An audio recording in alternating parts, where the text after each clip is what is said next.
All right, want to welcome you inside our brand new digital State Champs Network studios here in Bloomfield Hills, Michigan. And Tom Markowski of the Detroit News is here for our weekly Inside Buzz. And this we have crafted into a rapid-fire version so that you don't take too much of your day. We can get some quick hits on some things that are happening. And first off, of course, everybody wants to talk about basketball recruiting. That is topic number one. Well, you have to start with Martez Walker. Now, granted, there's a lot of kids out there in 2014 and even 2015 we'll talk about.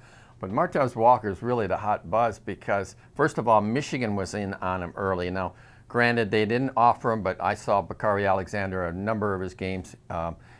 He likes his outside shooting, and that's what they're intrigued by. Obviously, that's part of Michigan's game.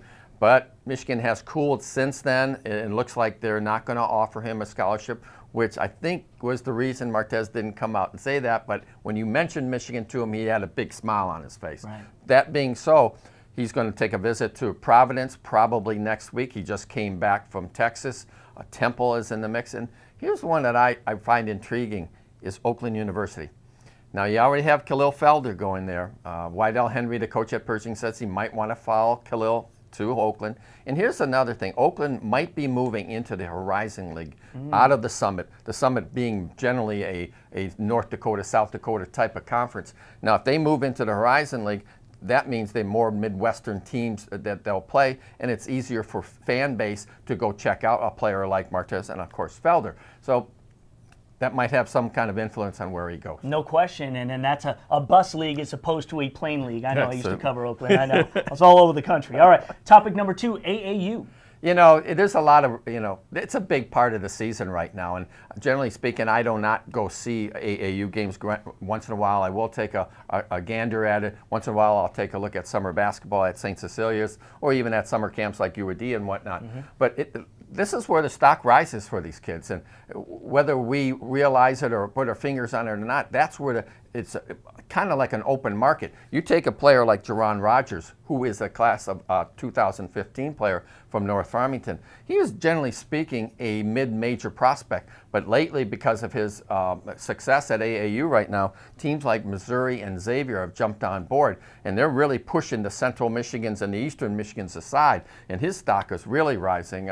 His daddy is Carlos Rogers, played in the NBA, came out of Detroit Northwestern, and then to East Tennessee State. So the bloodlines are there. Another one is Justin Tillman, who could be the player next year as far as Mr. Basketball.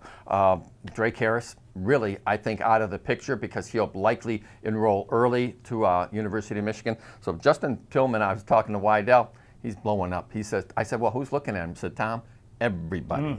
So, AAU has a lot to do with what's happening in where the scholarships are coming from and just the growth of these kids.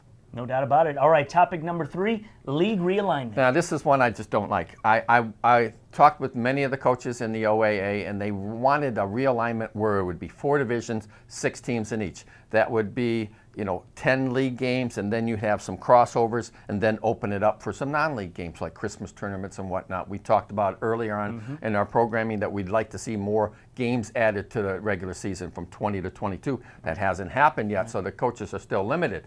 It's going to be, they haven't dotted their T's and crossed their I's, so to speak, but it's going to be 3 divisions of 8, and a lot of coaches don't like it that way. And what they wanted to, in the other plan was to go to 4 divisions and have it geographical, make it easier for the teams to get there, make it easier for the fan base, and also you set up more a rivalry situation, the Southfield Lathrops, the Birmingham Groves, the Farmington schools all together. Unfortunately, ADs didn't see it that way, so maybe in the future. All right, well, topic 4, let's expand on the conversation we had on television side, and that was spring break and what to do about it, because it really does become a problem with, parents and coaches. I think the kids, for the most part, like you said in football, they give up August for the most part because they're preparing even more than that. Late July, they right, have and to this be is the conditioning. beginning of the spring season. But a lot of times, parents say, "Hey, this was a long winter, and we want to get out of town." Well, you have to respect that, and the coaches do, but they also have their own rules set into place. Talking to Chad Liptow over at Gibraltar Carlson, now he had 12 players for that spring break season, so to speak, and took them down into southern Ohio and competed.